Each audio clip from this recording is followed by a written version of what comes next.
Bayong hapon mga pangga ang atong resulta sa alas 2, 4 to 7, 4-2-7. May slide ang atong 470.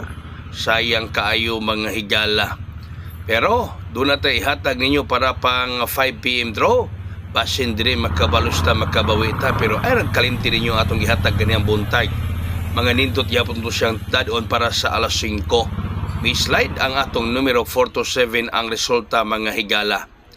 Ang atong ihatag yan kaninyo mao kini 703 o 703 o 403. 703 o 403. Kining duha nga mga kombinasyon baso mubuhagay ni karong alas 5. Daghang salamat may hapon kanatong tanan. God bless, that's all. Mabuhay hayang.